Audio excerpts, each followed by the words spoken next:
आओ दोस्तों, आपके YouTube चैनल रिव्यू वायरल में एक बार आपका फिर से स्वागत है। तो गाइज, आज वैसे सिनेमा घर में 2 बॉलीवुड मूवीज रिलीज हुई हैं। पहली छत्रपति और दूसरी IV71। हालांकि मैं सोच के तो थिएटर आज ये गया था कि मैं बैक टू बैक दोनों मूवीज़ को देख लूँगा, क्योंकि पहली जो शो की टाइमिंग थी वो छत्रपति की थी और दूसरी फिर IV71 की थी। तो मैंने सोचा एक छत्रपति खत्म करके तुरंत की तुरंत IV71 देख लूँगा। लेकिन जब थिएटर पहुँचा तो इतनी बेहतरीन तरीके से श्रीनिवास वेलमकोंडा का डेब्यू हुआ है बॉलीवुड में कि भाई शो ही कैंसिल हो गया। एक ऑडियंस छत्रपति को देखने के लिए नहीं पहुंची है। खैर, तो वहाँ मुझे वेट करना पड़ा क्योंकि उसके 1-1.5 घंटे बाद IV71 का शो था। तो वहाँ बैठ के मैंने टाइम पास किया, और टाइम पास करने के लिए भाई मैंने ओरिजिनल छत्रपति दोबारा देख ली इतनी ड्यूरेशन में, क्योंकि देखनी तो छत्रपति थी ना, तो वो मैंने टाइम पास किया। खैर, रिव्यू लेकर हाजिर हूँ IV71 का। और मैं एक बात आपको शुरुआत में क्लियर कर देना चाहता हूँ, ताकि आप मुझे मेरे सोशल मीडिया हैंडल पर DM ना करें कि भाई छत्रपति का रिव्यू जो है मेरे चैनल पर आपको देखने के लिए नहीं मिलने वाला है। क्यों? क्योंकि देखो, एक शो तो मैं सुबह का कैंसिल हो ही गया, और मेरी अपडेट के हिसाब से जो शाम का जो शो था वो भी कैंसिल हो चुका है, क्योंकि उसके लिए भी ऑडियंस जो है थिएटर में नहीं पहुँची थी। तो अब मैं दोबारा, क्योंकि मेरे घर से थिएटर है 10-15 किलोमीटर दूर, मैं दोबारा इतना जा नहीं सकता, क्योंकि टाइम भी कंज्यूम होता है और ऑडियंस भी नहीं होती, शो भी कैंसिल हो जाता है, तो टाइम वगैरह सब वेस्ट होता है। तो इसलिए मेरे पास इतना टाइम नहीं है कि मैं इस फिल्म पे इतना इन्वेस्ट करूं। और सुबह से मैंने सोशल मीडिया पर इतने नेगेटिव रिव्यूज इस फिल्म के पढ़ लिए हैं कि अब मेरी हिम्मत है ही नहीं कि मैं इस फिल्म को देख भी सकूं या झेल भी सकूं। क्योंकि पहली बात तो आप मुझे रेगुलर फॉलो करते हैं, तो जब से इस फिल्म की अनाउंसमेंट हुई है, टीजर ट्रेलर वगैरह आया, तब से ही मैं इस फिल्म के फेवर में नहीं था। मैं इस फिल्म के लिए जीरो क्या इवन बोलूँ कि माइनस में भी एक्साइटेड नहीं था। तो अब एक चांस दिया था, नहीं देखने को मिली, तो उसमें भी अच्छा है, मेरा पैसा भी बचा, क्योंकि रिफंड तो मुझे मिलता नहीं। तो IV71 देख लिया, उसके बारे में बात करेंगे कैसी निकलती है फिल्म। चलिए जल्दी शुरू करते हैं।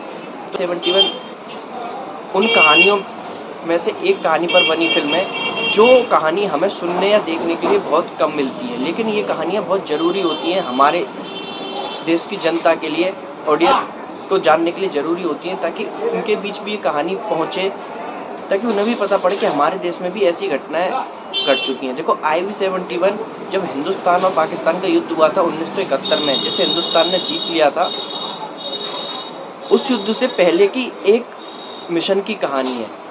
इवन मैं बोलूँ कि वो जो हमने जो युद्ध जीता था, वो डायरेक्ट कनेक्ट करता है इस मिशन के साथ। अगर ये मिशन इस्टेब्लिश नहीं हुआ होता, अगर ये मिशन हमने सक्सेसफुल नहीं किया होता, तो शायद वो युद्ध हमारे फेवर में नहीं आता।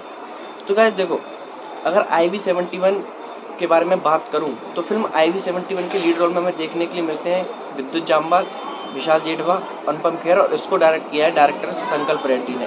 संकल्प रेड्डी इससे पहले 2 फिल्में डायरेक्ट कर चुके हैं, जिनमें एक तेलुगु फिल्म थी, जो हालांकि मैंने आज तक नहीं देखी है, इसके बारे में मुझे नहीं पता कि फिल्म कैसी, और उससे पहले वो एक फिल्म और डायरेक्ट कर चुके हैं, द गाजी अटैक। आप में से बहुत सारे लोगों ने देखी होगी।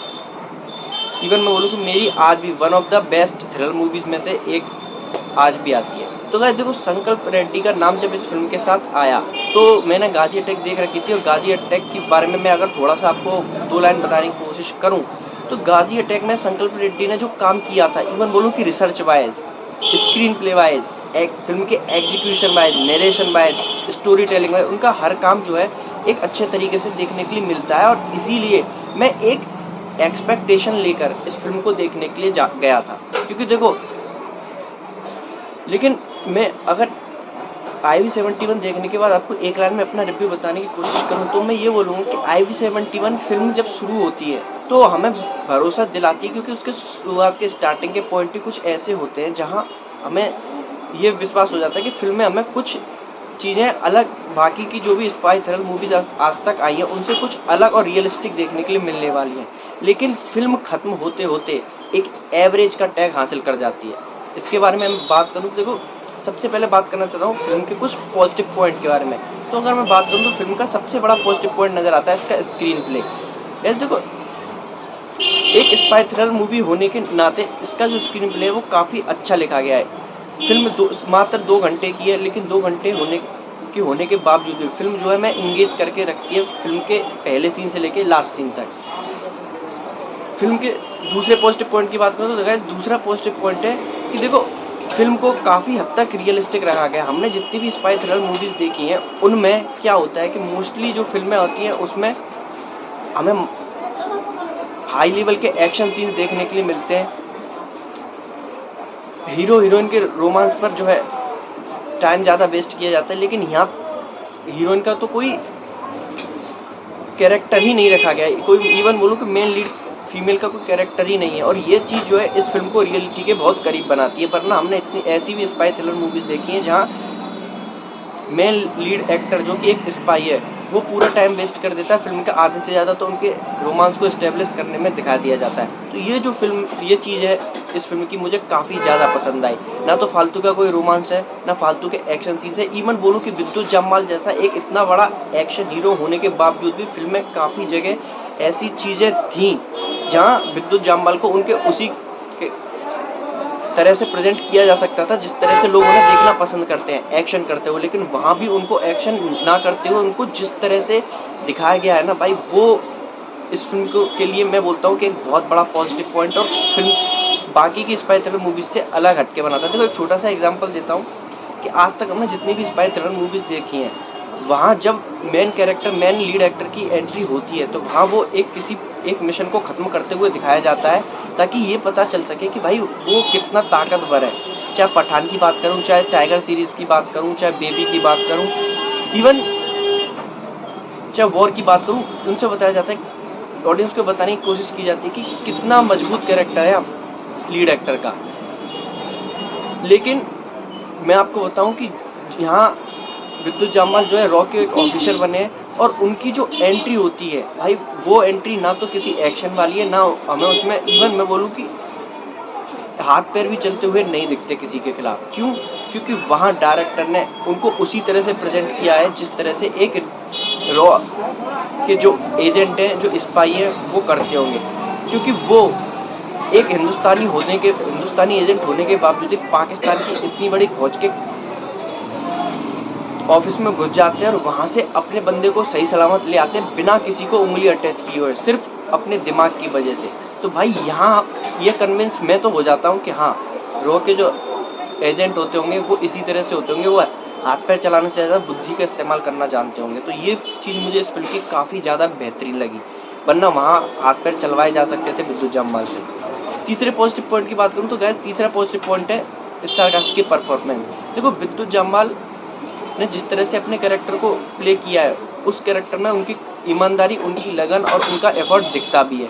देखो हम उनके एक्शन की रेंज तो उनकी कमांडो सीरीज से पता लगा ही चुके हैं और एक्शन में वो नो डाउट जितना अब तक देख चुके हैं उससे कहीं ज़्यादा आगे हैं। अब बात है उनकी एक्टिंग की, और मुझे ये देखकर बहुत खुशी हो रही है कि उनकी जो कुछ फिल्में हैं चाहे वो चली हों चाहे ना चली हों, लेकिन उन्होंने उनमें एक्टिंग अपनी इम्प्रूव ही की है। चाहे मैं बोलूँ खुदा हाफिज़ 2, सनक और अब IV 71, तो उनका जो काम है, क्योंकि इस फिल्म के अंदर भी काफ़ी कुछ सीन ऐसे हैं जहाँ वो अपनी आँखों, अपने फेस एक्सप्रेशन और डायलॉग डिलीवरी के थ्रू बहुत कुछ इम्पैक्ट डालने में कामयाब होते हैं। बात करूँ विशाल जेठवा की, तो विशाल जेठवा इस फिल्म में हमें एक नेगेटिव कैरेक्टर में नज़र आते हैं। और देखो विशाल जेठवा की जो एक्टिंग की रेंज है वो हम मर्दानी 2 में देख चुके हैं, जहाँ उन्होंने मेन विलेन के कैरेक्टर में देख चुके हैं। उनकी अभी पिछली मूवी सलाम वेंकी भी आई थी जहाँ हमने उनका कैरेक्टर देखा था। तो गाइस देखो, लेकिन उनके कैरेक्टर के साथ एक चीज़ नेगेटिव हुई, वो क्या हुई वो मैं इस फिल्म के नेगेटिव पॉइंट में बात करूँगा।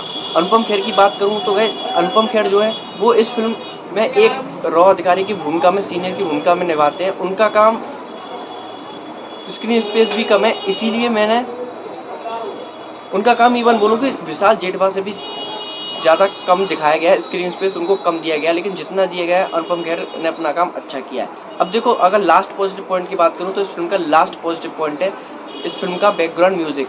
हालांकि इसमें कोई इतना हाई फाई, इतना अच्छा बैकग्राउंड म्यूज़िक सुनने के लिए नहीं मिलता, लेकिन थोड़ा बहुत जो भी इनके पास बैकग्राउंड म्यूज़िक था उसको इतनी बखूबी यूज़ किया है इन्होंने कि वो सीन्स हैं काफ़ी इम्पैक्टफुल नज़र आते हैं। खासकर जो विजय भब्बाला जो सॉन्ग हमें सुनने के लिए मिलता है उसे इस तरीके से फिल्म के क्लाइमैक्स में प्रेजेंट किया गया है, बैकग्राउंड में बजाया गया है कि वो सीन काफ़ी ज़्यादा गूज बम्पिंग जो है निकल कर आता है। अगर मैं फिल्म के नेगेटिव पॉइंट की बात करूँ तो गाइस फिल्म का पहला नेगेटिव पॉइंट निकल कर आता है, फिल्म में एलिमेंट का मिसिंग होना। जी हाँ, ये एक स्पाई थ्रिलर मूवीज़ है और इस फिल्म में काफ़ी कुछ सीन्स ऐसे थे जहाँ फिल्म में अच्छा खासा थ्रिल डेवलप किया जा सकता था। लेकिन मुझे ये बात देखते हुए बड़ा आश्चर्य हुआ कि स्पाई थ्रिलर आपके पास इतनी अच्छी स्टोरी, आपके पास इवन कई सीन्स ऐसे स्कोप वाले हैं जहाँ आप अच्छा खासा थ्रिल डाल सकते थे, लेकिन वहाँ उन सीन्स को काफ़ी रूटीन तरीके से, काफ़ी बोलूँ कि ठंडे तरीके से ख़त्म कर दिया जाता है। इवन फर्स्ट हाफ में एक जगह हमें अनुपम खेर ये कहते हुए भी सुनाई देते हैं विद्युत जामवाल से कि इस मिशन को एग्जीक्यूट करना बहुत ही ज़्यादा खतरनाक और बहुत ज़्यादा थ्रिलिंग है। लेकिन मुझे ये देखकर बड़ा आश्चर्य हुआ और हंसी भी आई कि सेकंड हाफ में जब वो चीज़ें घट रही होती हैं तो वहाँ सारी की सारी चीज़ें इतनी ईजी तरीके से, इतनी ईजिली हो जाती हैं कि भाई ना तो कोई थ्रिल, इवन थ्रिल का टी भी कहीं नज़र नहीं आता। तो ये जो चीज़ है ना, ये फिल्म के ऊपर नेगेटिव इफेक्ट डालती है, क्योंकि अगर वहाँ थ्रिल को अच्छा खासा डेवलप किया गया होता तो भाई फिल्म काफ़ी बेहतरीन बन सकती थी। फिल्म के दूसरे नेगेटिव पॉइंट, जैसे कि मैंने अपने बात कुछ देर पहले कहा था कि विशाल जेठवा की बात करूँ तो देखो, विशाल जेठवा का कैरेक्टर जब हमें इंट्रोड्यूस किया जाता है तो उस कैरेक्टर की राइटिंग ऐसी थी जहाँ हम कन्विंस हो जाते हैं, हम एक्सपेक्ट करने लग जाते हैं कि ये जो कैरेक्टर है ये आगे बहुत खूंखार और बहुत खौफनाक होने वाला है। इवन हमें कुछ ऐसा अनएक्सपेक्टेड इस कैरेक्टर से देखने के लिए मिलेगा जैसे कि हम मर्दानी 2 में इस कैरेक्टर से देख चुके हैं। लेकिन सेकंड हाफ होते होते जब मिशन एग्जीक्यूट हो रहा होता है, उसको जो काम दिया जाता है, वो जो काम कर रहा होता है, तो उस कैरेक्टर की राइटिंग इतनी वीक कर दी गई, इवन बोलूँ कि अनइंटेंशनली उसके कैरेक्टर में कॉमेडी उससे करवाई गई और वो कॉमेडी करते करते वो कैरेक्टर इतना वीक हो जाता है कि एक टाइम पर जाके खौफ तो छोड़िए, उसकी बातों से ही सुनकर हंसी आने लग जाती है और हम ये सोचने लग जाते हैं कि भाई ये क्या कैरेक्टर है, ये इतना बड़ा काम, इतना बड़ा मिशन करने जा रहा है और ये स्क्रीन पर कर क्या रहा है। तो भाई ये जो चीज़ें पता नहीं राइटर ने किस तरीके से लिखी थी, मेरी समझ से बाहर है। तो गाइस, अगर मैं आप लोगों को बोलूँ कि अगर आप संकल्प रेड्डी का नाम सुनो, गाजी अटैक फिल्म के डायरेक्टर के तौर पर अगर कुछ एक्सपेक्टेशन लेकर बैठे थे, तो इस फिल्म से अगर आप एक नॉलेज, कुछ ऐसी बातें देखने के लिए जानना चाहते हो जो आपको नहीं पता है, कुछ इन्फॉर्मेशन अगर आपको चाहिए, तो ये फिल्म आपको पूरा जो सेटिस्फाई करने वाली है। लेकिन अगर आप इस फिल्म से कोई थ्रिल एलिमेंट या कुछ extra ordinary spy thriller movie इसको एक्सपेक्ट करके जा रहे हो तो गाइज आपको डिसअपॉइंटमेंट ही होगी, क्योंकि ये फिल्म मेरे लिए एक एवरेज फिल्म साबित हुई है। तो गाइज यहीं तक था हमारा रिव्यू IU-71 के बारे में। आपका क्या टेक बनता है? अगर आपको वीडियो अच्छा लगा तो वीडियो को लाइक कर देना, मेरे सोशल मीडिया पर मुझे फॉलो कर लेना, चैनल पर सपोर्ट बनाए रखना, मैं ऐसे वीडियोस चैनल पर लाते रहता हूँ। मेरे सोशल मीडिया लिंक मैंने आपको डिस्क्रिप्शन में डाल दिया, जाओ मेरे ट्विटर अकाउंट, इंस्टाग्राम पर फॉलो करो, एक्सक्लूसिव अपडेट वहाँ देता रहता हूँ। मिलता हूँ आपसे बहुत जल्द ऐसी और वीडियो के साथ, तब तक के लिए बाय एंड टेक केयर।